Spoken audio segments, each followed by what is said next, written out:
Assalamualaikum warahmatullahi wabarakatuh.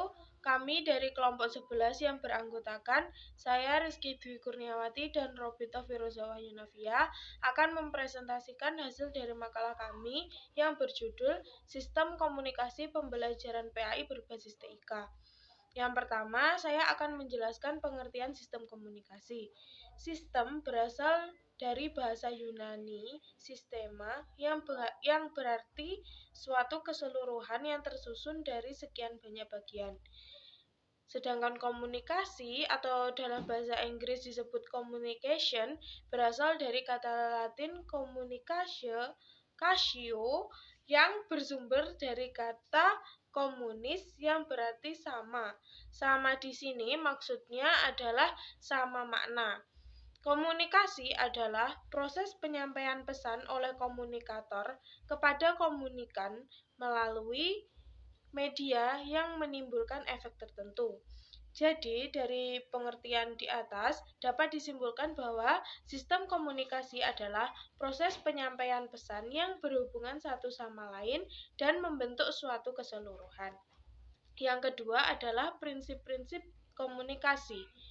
Terdapat 12 prinsip komunikasi yang dikatakan sebagai penjabaran lebih jauh dari definisi dan hakikat komunikasi. Yaitu yang pertama, komunikasi adalah suatu proses simbolik. Komunikasi adalah sesuatu yang bersifat dinamis, sekular, dan tidak berakhir pada suatu titik, tetapi terus berkelanjutan. Yang kedua, setiap orang tidak bebas nilai. Pada saat orang tersebut tidak bermaksud mengkomunikasikan sesuatu, tetapi dimaknai oleh orang lain, maka orang tersebut sudah terlibat dalam proses berkomunikasi. Yang ketiga, komunikasi punya dimensi isi dan hubungan. Setiap pesan komunikasi mempunyai dimensi isi di mana dari dimensi isi tersebut kita bisa memprediksi dimensi hubungan yang ada di antara pihak-pihak yang melakukan proses komunikasi. Yang keempat, komunikasi itu berlangsung dalam berbagai tingkat kesenjangan. Setiap tindakan komunikasi yang dilakukan oleh seseorang bisa terjadi mulai dari tingkat kesenjangan yang rendah. Artinya, tindakan komunikasi yang tidak direncanakan atau apa saja yang akan dikatakan atau apa saja yang dilakukan secara rinci atau detail sampai pada tindakan komunikasi yang betul-betul disengaja atau pihak komunikan mengharapkan respon dan berharap tujuannya tercapai. Yang kelima,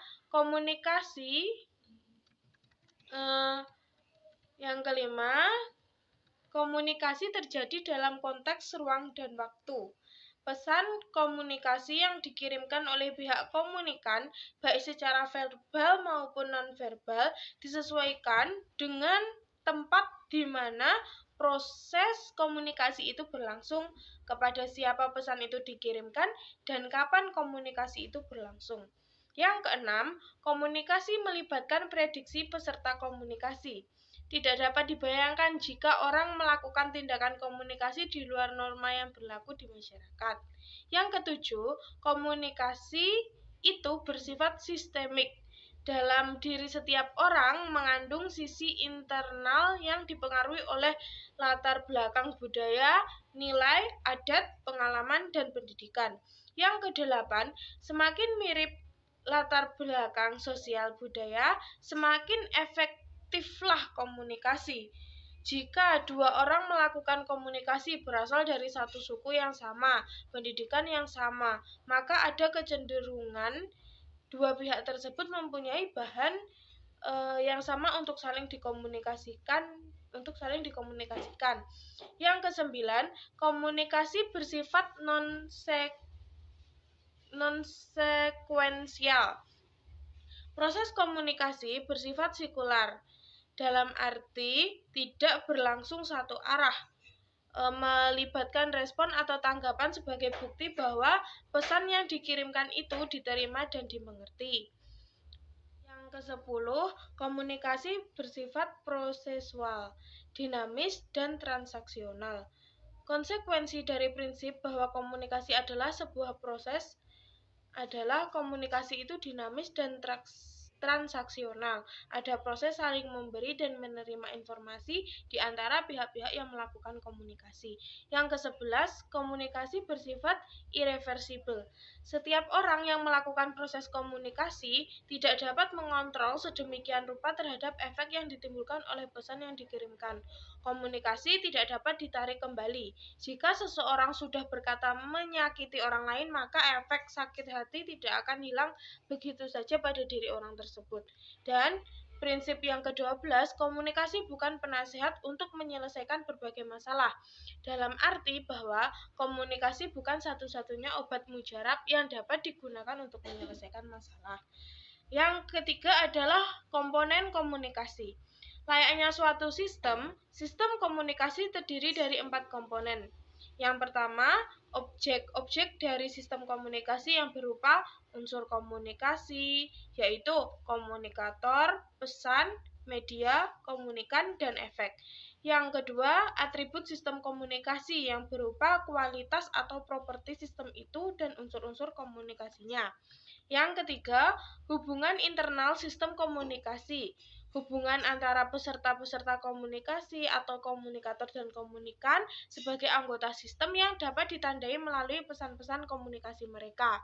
Yang keempat, lingkungan sistem komunikasi. Suatu sistem komunikasi memiliki suatu lingkungan, yaitu sistem sosial, sistem politik, sistem budaya, dan sebagainya. Mereka tidak hadir dalam suatu kevakuman tetapi dipengaruhi oleh keadaan di sekitarnya. Selanjutnya, unsur-unsur komunikasi akan dijelaskan oleh Mbak Robi. Selanjutnya yaitu unsur-unsur komunikasi. Nah, komunikasi itu diartikan sebagai usaha penyampaian pesan antar manusia. Nah, setidaknya itu harus mempunyai 5 unsur. Yang pertama, ada pengirim pesan atau komunikator. Yang kedua, ada pesan. Yang ketiga, media. Yang keempat adalah penerima pesan atau komunikan, dan yang kelima adalah efek atau pengaruh. Jadi yang pertama itu mengenai pengirim pesan atau komunikator, yaitu orang yang ingin menyampaikan pesan dengan tujuan untuk menyampaikan suatu informasi kepada orang lain. Nah, yang kedua itu ada pesan. Nah, pesan di sini merupakan pokok bahasan komunikasi yang ingin disampaikan oleh komunikator atau pengirim pesan. Yang ketiga itu adalah media. Nah, media di sini merupakan sarana yang digunakan oleh komunikator atau pengirim pesan untuk menyampaikan pesan kepada komunikan, ya. Seperti itu. Terus yang keempat itu adalah penerima pesan atau komunikan. Ini adalah orang yang menerima pesan.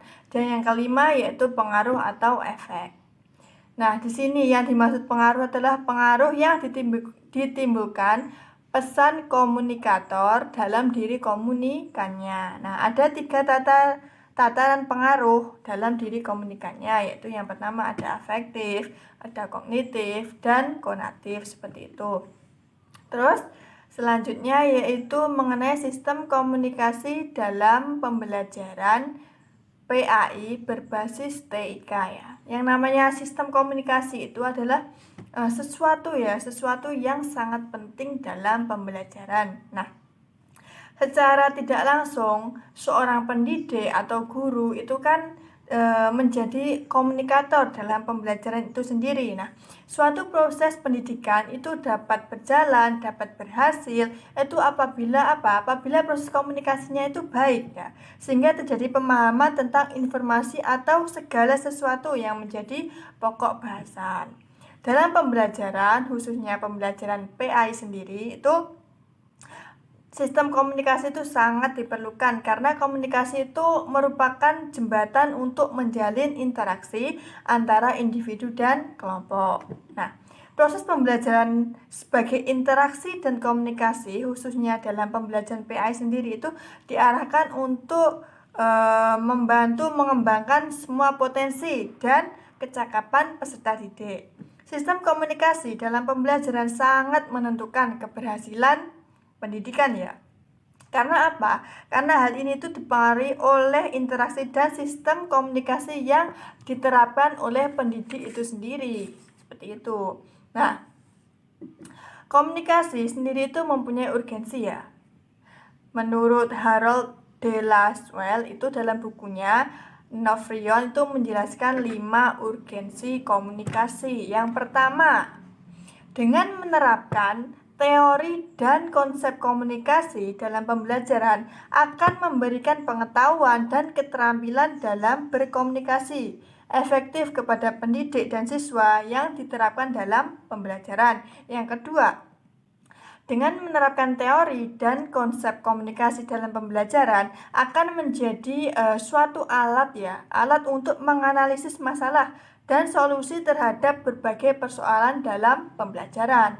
Terus yang ketiga itu dengan menerapkan teori dan konsep komunikasi dalam pembelajaran akan turut mengembangkan atribut-atribut soft skill di kalangan siswa maupun pendidik. Terus yang keempat, dengan menerapkan teori dan konsep komunikasi itu akan menjadi pendukung terciptanya nilai-nilai, karakter, dan membina hubungan yang baik.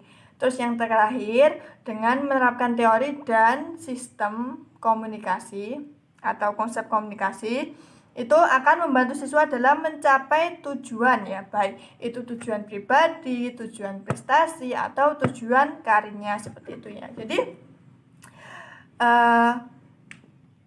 dapat disimpulkan bahwa komunikasi dalam pembelajaran, khususnya pembelajaran PAI sendiri itu sangat penting ya. Yang namanya komunikasi itu sangat penting dan sangat diperlukan. Jadi guru di sini itu harus menguasai ilmu-ilmu komunikasi untuk menjadi apa? Untuk menjadi faktor pendukung dari tercapainya proses pembelajaran itu sendiri ya. Agar menghasilkan pembelajaran yang optimal seperti itu ya. Nah, itu penjelasan dari kelompok kami. Akhiran, wassalamualaikum warahmatullahi wabarakatuh.